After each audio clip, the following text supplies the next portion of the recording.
Hi, my name is Laura Hopkins, and I am the Electronic and Information Resources Accessibility Coordinator at the University of Texas at Arlington. This is a short video to give you step-by-step directions on how to take an accessible Word document and turn it into an accessible PDF fillable form. In order for this to work, you have to start out with a Word document that is accessible. So that means that you have formatted all of your headings appropriately. You've ensured that you have sufficient color contrast. You've ensured that your tables have header rows marked, alt text on all of your tables, images, charts, graphs, figures, that you have done your accessibility check, and you have no errors. When you are working on a form, do not use the developer options in Word. Instead, to make your lines, simply use the insert shape function. When you're drawing a line, if you will hold your shift key down before you left click and drag, that will ensure that your line stays level.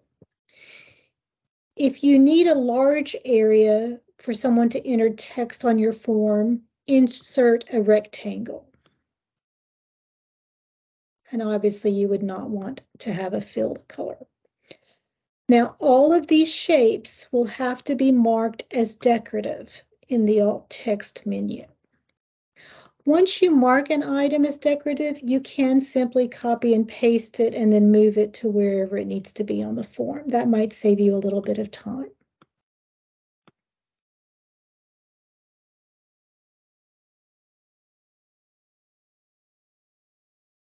Now, when saving your Word document to be a PDF, do not use the Acrobat Create PDF function. That will give you more errors in Adobe Acrobat than if you simply go File, Save As, and change it to a PDF file. If you have the option, be sure you have checked Best for Accessibility.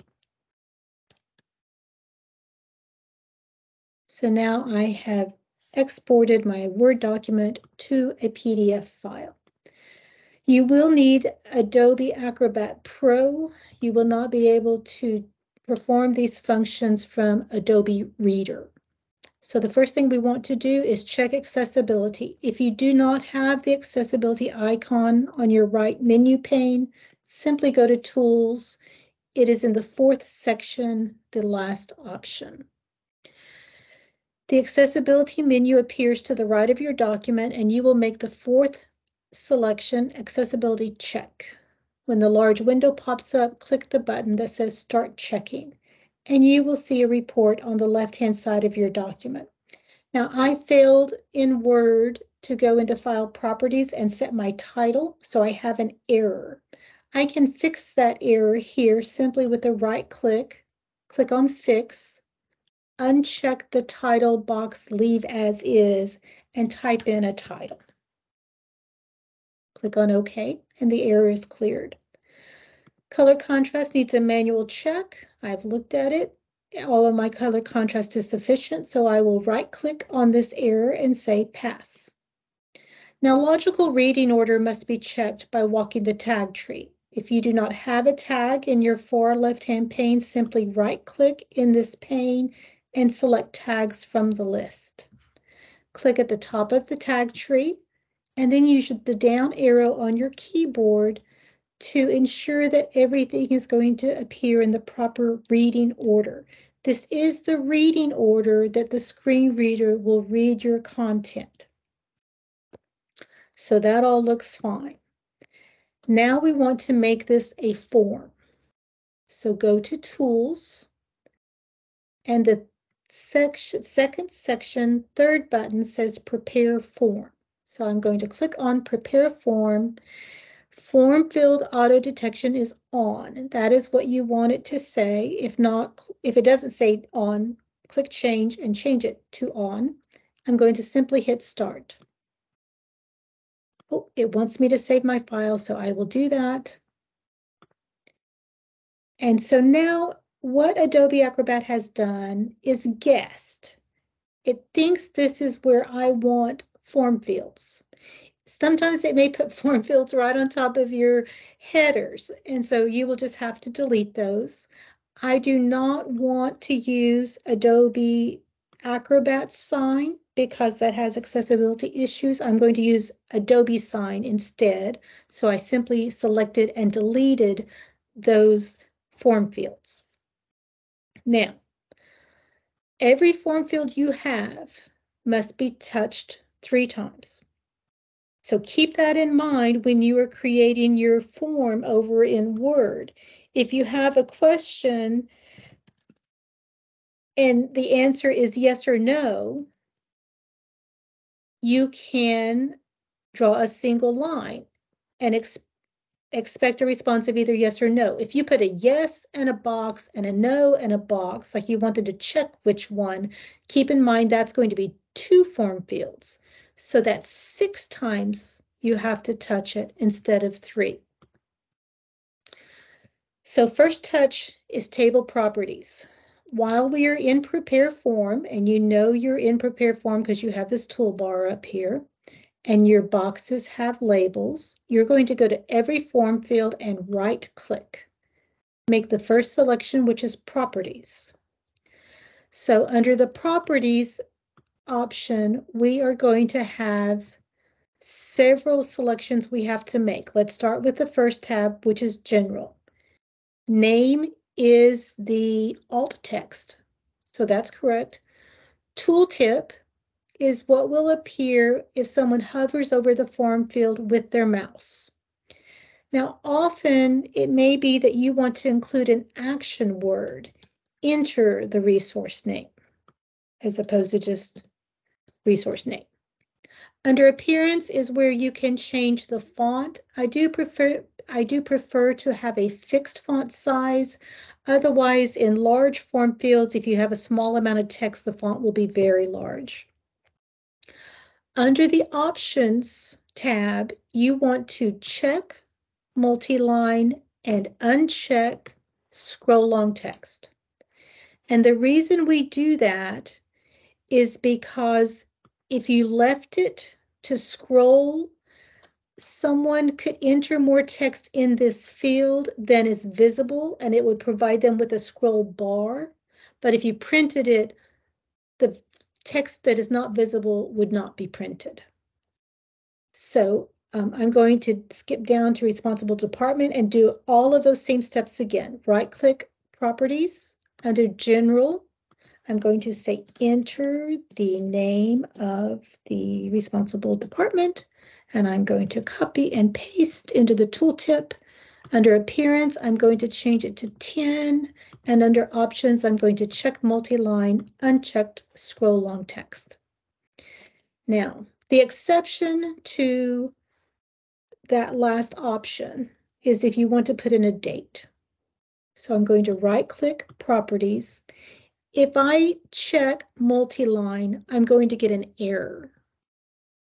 So I'm going to leave that alone and go to Format. And under Select Format Category, I'm going to select Date. And I'm going to do two numbers, two numbers, two numbers. I'm going to make sure that I've got alt text and a tooltip. I'm going to set my font to 10. All right, so one more, right-click, properties. I've got my alt text and my tooltip. I'm going to change my font to 10. I'm going to leave multi-line checked and unchecked scroll long text. So I have now touched each form field 1 time. I have 2 more to go.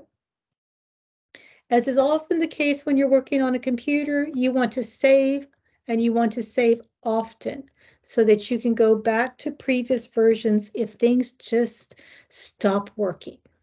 That's one thing about Adobe. You're just never sure what's going to happen next.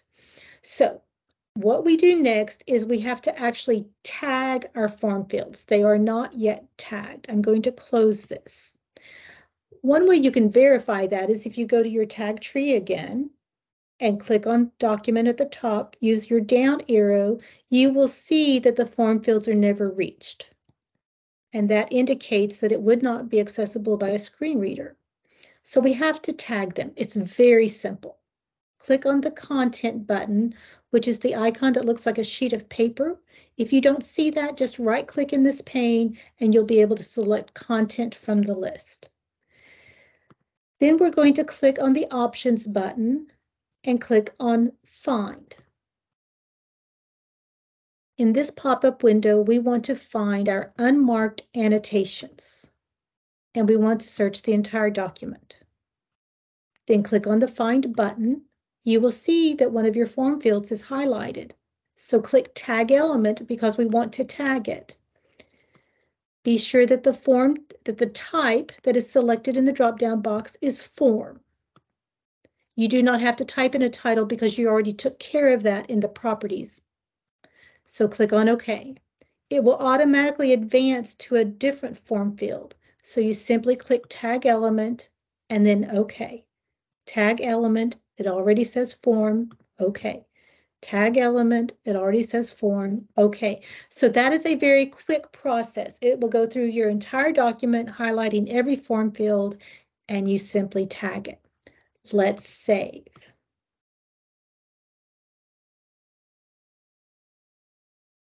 So now let's look at our tag tree again. Now I have tagged form fields, but the problem is that they are at the bottom of my tag tree, so they're not in the correct order. So what I do is I go to the top and I find where I want my first form field to be inserted. I want it to be right after resource name. So then I find the proper form field. You can either drag and drop, or you can cut and paste. So you can use the Command X, Command V, or Control C, Control V on a Windows.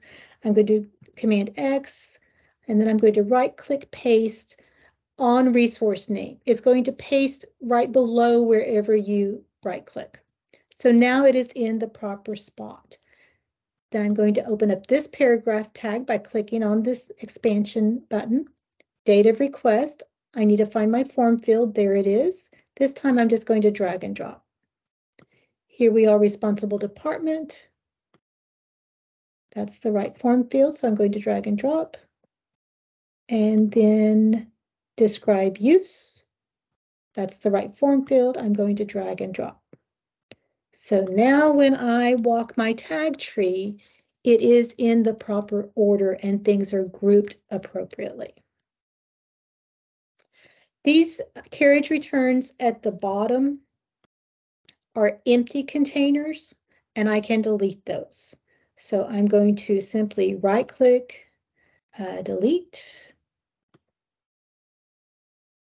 One more time, delete tag. I'm going to delete the container tag, and then I will come back and delete the empty P tags. So here we go. Now I'm going to save my file, and then I'm going to run the accessibility checker one last time just to make sure everything is good.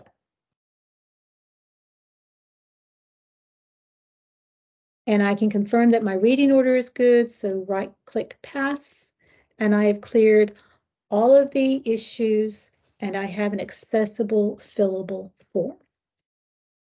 If you'd like to contact me, you can email accessibility@uta.edu.